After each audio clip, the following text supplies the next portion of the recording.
কুরবানি কেনার প্রস্তুতি চলছে মনে হয়। এখন তো আস্তে আস্তে সব জায়গায় কুরবানি কিনবেন। এই দায়িত্বটা আমার না বললেই নয়। আপনারা, আমি শুরুতেই বলেছি, একজন মানুষ সবার প্রিয় হতে পারে না।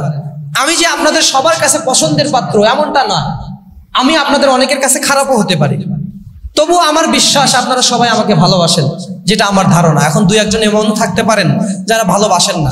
যারা বাসেন না তাদের উদ্দেশ্যও বলছি, যারা বাসেন তাদের উদ্দেশ্যও বলছি।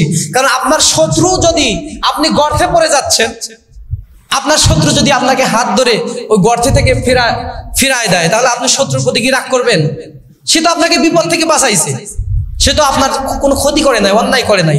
আপনি আগুনে পড়ে যাচ্ছিলেন অথবা ম্যানহোলের মধ্যে, গর্তের মধ্যে পড়ে যাচ্ছিলেন, আপনার শত্রু আপনাকে হাতটা ধরে গর্ত থেকে ফিরায় আনছে। এর মানে আপনার শত্রু আপনার উপকার করছে, আপনার ক্ষতি করে নাই।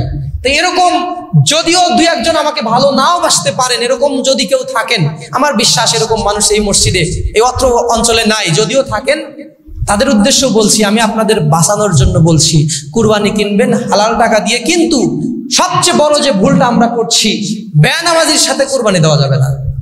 এর সহি দলিল আমি আপনাদেরকে দিচ্ছি। আমরা মাথায় টুপি পরে আসি, কমন সেন্সের বিষয়।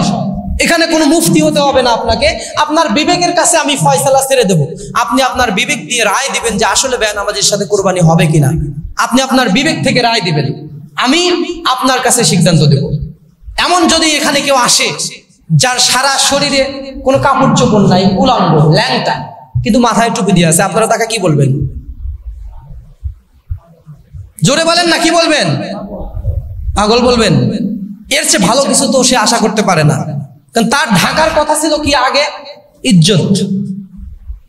যদি কি একটা লুঙ্গি পরে ঘাড়ের উপর একটা গামছা দিয়েও কেউ মসজিদে আসে, আমরা তাকে পাগল বলবো না। ঘাড়ের উপর একটা গামছা দিয়ে অন্তত আসছে, কিন্তু ঘাড়ে গামছা নাই, পরনে লুঙ্গি নাই, কিচ্ছু নাই, শুধু মাথায় টুপি দেখা যায়, তাহলে আমরা তাকে পাগল বলবো।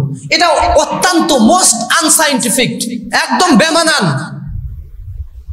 এইটা খুব বেমানান যে কোনো কিছু নাই শরীরে, শুধুমাত্র মাথায় টুপি আছে। এই যে যারা নামাজ পড়ে না অথচ কুরবানি দেয়, তাদের দৃষ্টান্ত এর চেয়ে ভালো হতে পারে না। কুরবানি ফরজ নয়। আপনি সারা জীবনে একবারও যদি কুরবানি না দেন, আপনি কাফের হয়ে যাবেন, আপনি মুশরিক হয়ে যাবেন। এরকম কোন হাদিস যদি কোনো বাপের বেটা দেখাতে পারে, আপনাদের এই অঞ্চল থেকে নাকে খত দিয়ে চলে যাবো। আমাদের এলাকায় একজনও দেখাতে পারবে না যে কুরবানি না দিলে একজন হয়ে যাবে, মুশরিক হয়ে যাবে অথবা কাফের হয়ে যাবে, ঈমান চলে যাবে। এরকম কি আপনারা শুনছেন কখনো? কোন আলেম বলছে? ভুল করেও কিন্তু কেউ বলে না। ভুল ভাবেও আপনারা কখনো শোনেন নাই যে কুরবানি একটা না 10 বছর না দিলে, 5 বছর না দিলে, 3 বছর না দিলে আপনি মুশরিক হয়ে যাবেন। কিন্তু আল্লাহ রাব্বুল আলামিনের হাবিব বলেছেন, এক ওয়াক্ত নামাজ যদি কেউ ইচ্ছাকৃতভাবে ছেড়ে দেয়, সেই ব্যক্তি ইচ্ছাকৃতভাবে যদি নামাজকে অস্বীকার করে, সেই ব্যক্তি কাফের হয়ে যায়। নাউযুবিল্লাহ। ঈমান থাকে না তার। কিন্তু কুরবানি যদি আপনি 20 বছরও না দেন, সারা জীবনেও না দেন, এরকম কথা আপনার সম্পর্কে বলে নাই। আল্লাহর বান্দা কাফের, বাইনাল